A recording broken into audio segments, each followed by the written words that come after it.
আসসালামু আলাইকুম রহমতুল্লাহি ওয়া বারাকাতুহু। প্রিয় শিক্ষার্থী বন্ধুরা, কেমন আছো তোমরা? আশা করি আল্লাহর মেহেরবানিতে ভালো আছো। আর তোমাদের ভালো থাকারকে উদ্দেশ্য করে রায়পুরা আর কে আলিম উচ্চ বিদ্যালয়ের পক্ষ থেকে অনলাইন ক্লাস চালু।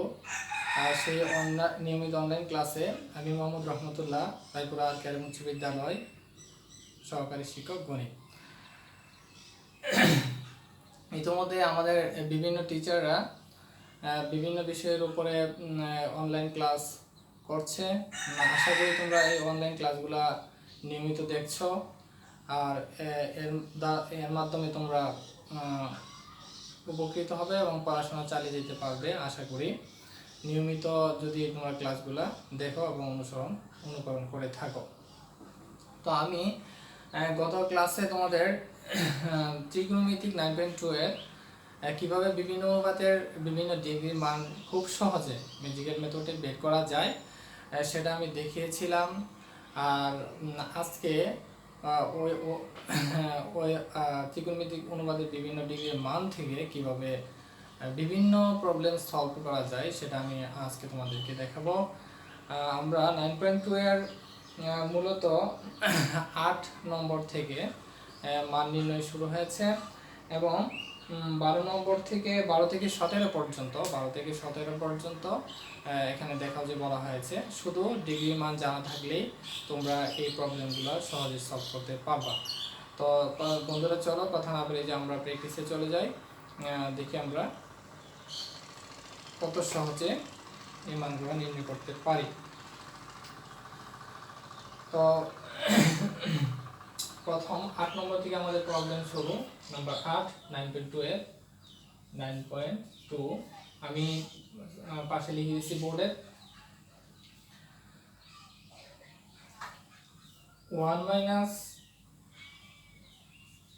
cot square 60 degree by 1 plus cot square 60 degree এত এর মান নির্ণয় করো।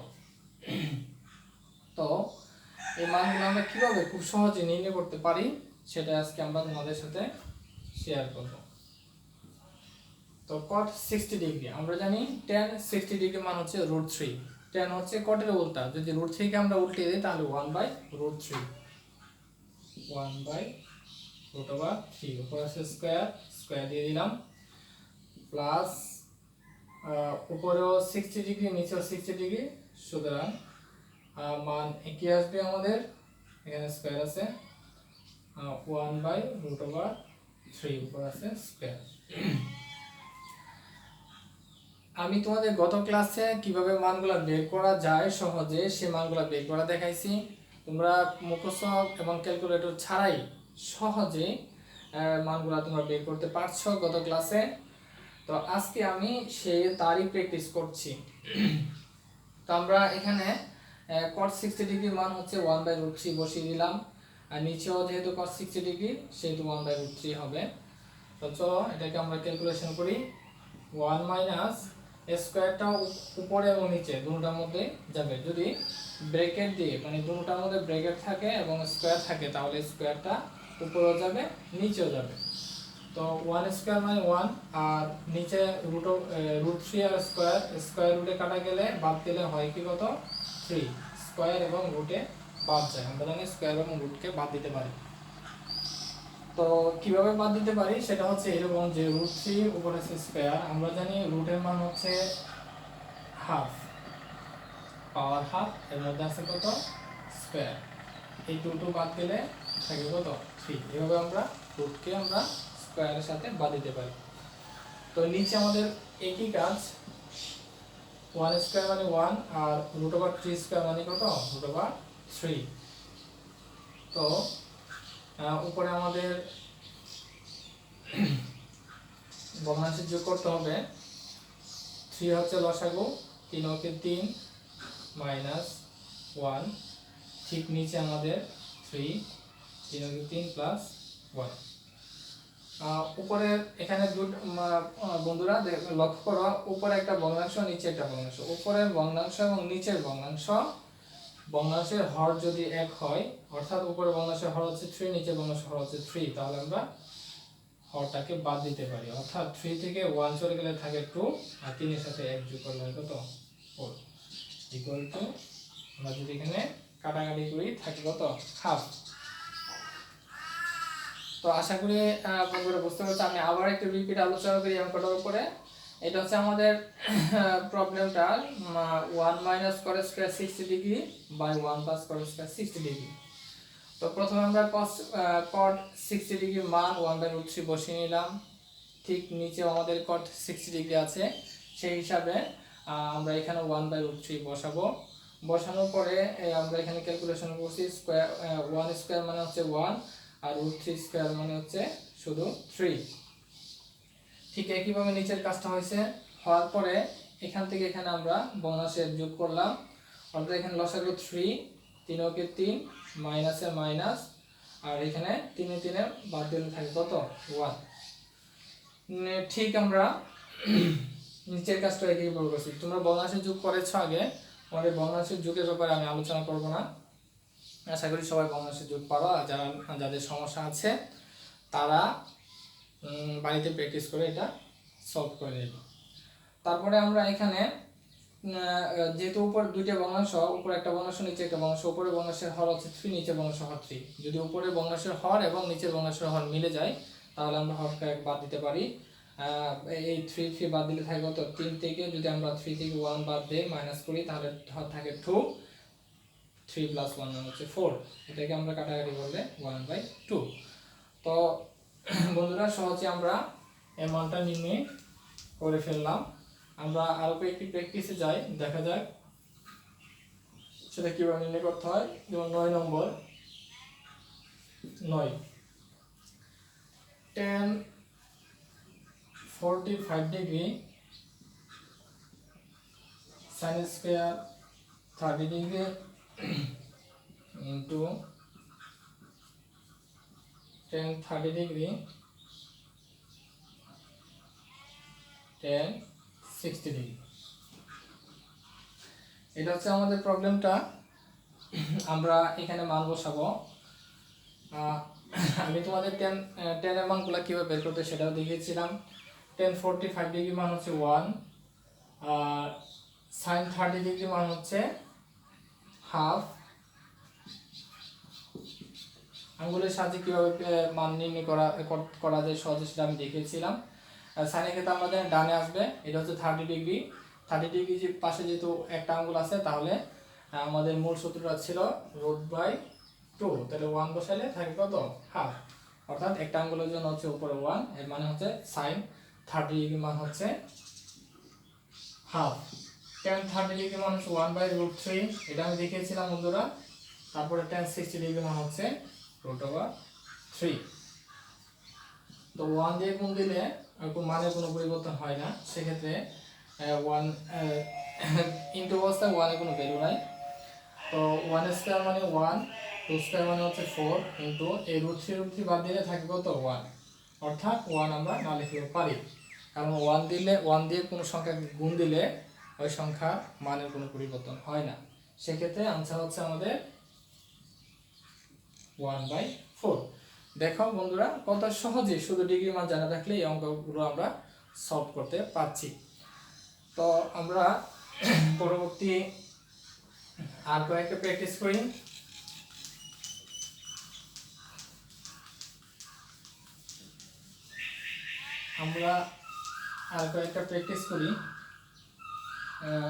এগুলো আমরা মান নির্ণয় থেকে করলাম। এখন দেখাও যে থেকে আমরা কয়েকটা প্র্যাকটিস করি, সেটা হচ্ছে 12 নম্বর থেকে শুরু হয়েছে, যে দেখাও যে এত সমান এত। তো left hand side cos square 30 degree minus sin square 30 degree সমান আমরা দেখাবো cos 60 ডিগ্রি। তো আমরা এখন cos 30 ডিগ্রি মান বসাবো। cos 30 ডিগ্রি বন্ধুরা 30 ডিগ্রি হচ্ছে এটা cos এর ক্ষেত্রে যেহেতু আমাদের এদিকে আসবে, এখানে তিনটা আঙ্গুল আছে, অর্থাৎ √3/2 উপরে আছে আমাদের স্কয়ার মাইনাস sin 30 ডিগ্রি মান হচ্ছে হাফ। এর আগে আমরা দেখাইছি কিভাবে sin 30 ডিগ্রি মান হাফ হয়। এখন আমরা স্কোয়ারের কাজটা করব। রুট এবং স্কোয়ারে বাদ যায়, আমি কিভাবে বাদ যায় সেটাও দেখিয়েছি। স্কোয়ার রুটে বাদ দিলে থাকে 3, আর এই স্কোয়ারটা যদি 2 এর মধ্যে আসে হবে 4, মাইনাস 1 স্কোয়ার মানে 1, আর স্কোয়ারটা যদি 2 এর মধ্যে আসে হবে কত 4। তো এখানে 4 হচ্ছে আমাদের লসাগু। 4 এ 4 এ বাদ গেলে উপরে থাকে 3, মাইনাস এই 4 এ 4 এ বাদ গেলে থাকে কত 1। 4 এ 4 এ বাদ মানে হচ্ছে 4 কে 4 দ্বারা ভাগ করলে 1, এবং 1 দিয়ে 3 কে গুণ করলে 3 হয়। এইভাবে আমাদের ভগ্নাংশের যোগ করতে হয়। তো 3 মাইনাস 1 মানে 2/4 ইকুয়াল টু হাফ। এটা হচ্ছে আমাদের left hand side. Left hand side বের হয়েছে। এখন আমরা রাইট হ্যান্ড সাইডে যাই। Right hand side, right hand side হচ্ছে আমাদের cos 60 ডিগ্রি। cos 60 ডিগ্রি আমরা জানি cos 60 ডিগ্রি মানে হচ্ছে হাফ, কারণ 60 ডিগ্রি হচ্ছে আমাদের এটা। cos এর ক্ষেত্রে যেহেতু উল্টা দিকে আসবে, একটা আঙ্গুল আসছে, সেই ক্ষেত্রে √2 একটা আঙ্গুল মানে 1, তাহলে কত পাইলাম হাফ, অর্থাৎ 1/2। যারা ডিগ্রি মানগুলা গত ক্লাসে বের করতে পারছো, তাদের জন্য কিন্তু মানগুলো বসানো অনেক সহজ হবে, এবং খুবই সহজেই তোমরা এই মানগুলো বসাতে পারবা। আর মান বসানোর পরে সাধারণ ভগ্নাংশের যোগ বিয়োগ বা সিম্পল ক্যালকুলেশন করলে আমাদের সমাধান বের হয়ে যাবে। তো আশা করি বন্ধুরা দেখো আমাদের লেফট হ্যান্ড সাইড এবং রাইট হ্যান্ড সাইডের মান একই বেরিয়েছে, অর্থাৎ আমরা লিখতে পারি left hand side equal to right hand side. যেহেতু দেখা হতে বলছে তাহলে শুট লিখতে হবে, শুট। কত সহজে আমাদের মানগুলো বের হয়ে গেল। তো আমরা আরেকটা প্র্যাকটিস করি। আমি সবগুলো প্র্যাকটিস করব না, আমি যেগুলো প্র্যাকটিস করি তোমরা এগুলো ভালো করে দেখবা, তারপর বাকি যেগুলো বাকি থাকবে সেই বাকি প্রবলেমগুলো তোমরা নিজেরা সলভ করবে। এখানে যেমন মান নির্ণয়ের ক্ষেত্রে প্রথমে আমি 8 এবং 9 নম্বর প্রবলেমটা দেখাইছি। 10 নম্বর এবং 11 নম্বর তোমরা বাসায় প্র্যাকটিস করবা। আর দেখাও যে ক্ষেত্রে আমি প্রথমে 12 নম্বরটা দেখাইছি, তারপর আরেকটা দেখাবো, বা 12 থেকে 17 পর্যন্ত বাকি যেগুলো থাকবে সেগুলো তোমরা বাড়িতে প্র্যাকটিস করবা। আশা করি প্র্যাকটিস করলে বাড়িতে তোমরা সমাধান করতে পারবে, যদি এই ক্লাসটা এবং এর আগের ক্লাসটা নিয়মিত দেখে থাকো। তো আমরা এখান থেকে 16 নম্বর প্রবলেমটা দেখাই। এর আগেরটাও দেখাই, 12টাও দেখাইলাম, এখন 16 হচ্ছে লেফট হ্যান্ড সাইড আছে sin 2a, left hand side sin 2a। এখানে আমাদের বলে দেওয়া আছে a ইকুয়াল টু 45 ডিগ্রি। দেখাও যে প্রবলেমগুলো আছে সেখানে এর একটা নির্দিষ্ট মান দেওয়া আছে। এখানে 16 এর জন্য a ইকুয়াল টু 45 ডিগ্রি। তো sin 2 ইন্টু a হচ্ছে 45 ডিগ্রি, অর্থাৎ sin 45 দোকানে 90 ডিগ্রি। sin 90 ডিগ্রির মান হচ্ছে 1। আমরা জানি sin 90 ডিগ্রির মান হচ্ছে 1, কারণ 90 ডিগ্রি হচ্ছে, আমি জানি এটা হচ্ছে 90 ডিগ্রি, যেহেতু মানে এই পাশে 4টা আঙ্গুল আছে, কিভাবে যে হয় সেটা আমি দেখিয়েছিলাম। তো এখানে 4 বসাবো 2, অর্থাৎ 2/2 ইকুয়াল টু কি 1, অর্থাৎ sin 90 ডিগ্রির মান হচ্ছে 1। তারপর হচ্ছে right hand side. Right hand সাইডে আমাদের আছে 210a by 1 plus 10 square a। এখানে আমাদের এর মান দেওয়া আছে 45 ডিগ্রি। আমরা এখানে সাইডে লিখতে পারি, যেহেতু a equal to 45 ডিগ্রি। তো ঠিক একইভাবে এখানে আমরা মান বসাবো 2 into 10, এর মান হচ্ছে 45 ডিগ্রি, 1 plus 10 স্কয়ার এর মান হচ্ছে 45 ডিগ্রি। তো আমরা পাশাপাশি লিখি 2 into 45 ডিগ্রি, tan 45 ডিগ্রি মান হচ্ছে 1, 1 প্লাস 10 45 ডিগ্রি মান হচ্ছে 1 ইকুয়াল টু স্কয়ার। এখানে যদি স্কয়ার থাকে আমরা স্কয়ার দিব, কিউব থাকে কিউব দিব, অর্থাৎ যত পাওয়ার থাকবে মানটা বসানোর পরে তত পাওয়ার আমরা দিয়ে দিব। তো 2 1 স্কয়ার মানে 1, ধরো 1 স্কয়ার মানে 1, 1 এবং 1 যোগ করলে হয় 2, 2 কে 2 দিয়ে ভাগ করলে কত 1, অর্থাৎ লেফট হ্যান্ড সাইডে মান পাইছি 1 এবং রাইট হ্যান্ড সাইডে মান পাইছি কত 1, অর্থাৎ লেফট হ্যান্ড সাইড এবং রাইট হ্যান্ড সাইড সমান। অতএব left hand side equal to right hand side, যেহেতু দেখানোর জন্য বলছে আমরা শুধু লিখে দিলাম। আর তোমরা কিন্তু এটা আমি পাশাপাশি লিখছি জায়গা স্বল্পতার কারণে, তোমরা ইচ্ছা করলে এই লাইনের পরে নিচে লাইন লিখতে পারো, তারপরে এটার পরে ওইটা এভাবে নিচে নিচেও লিখতে পারবো। তো সহজে আমরা বের করে ফেললাম, এই প্রবলেমগুলো সমাধান হয়ে গেল। আশা করি তোমরা এই ডিগ্রি মান ব্যবহার করে 8 থেকে 17 পর্যন্ত প্রবলেম সহজেই সলভ করতে পারবা। আর যেগুলো আমি প্র্যাকটিস করি মানে সমাধান করি নাই বাকি আছে যেগুলো, সেগুলো তোমার বাসায় প্র্যাকটিস করবা, আর এই প্র্যাকটিসের মাধ্যমে তোমরা সহজে এই অধ্যায়টা সমাধান করতে পারবে। আর বাকি যে সামনের প্রবলেমগুলো আছে সেগুলো কিন্তু ডিগ্রি মান আমাদের প্রয়োজন হবে, এবং একটু ব্যতিক্রম সেগুলো কিভাবে সলভ করতে হয় আমি ধারাবাহিকভাবে তোমাদের সাথে ক্লাস শেয়ার করব। আশা করি তোমরা আমার সাথে থাকবে। আর ভালো থেকো তোমরা বন্ধুরা। আজকে এ পর্যন্তই শেষ। তোমাদের ভবিষ্যতে ভালো থাকার জন্য স্রষ্টার নিকট প্রার্থনা করে আজকের মতো এখানেই বিদায় নিলাম। আল্লাহ হাফেজ।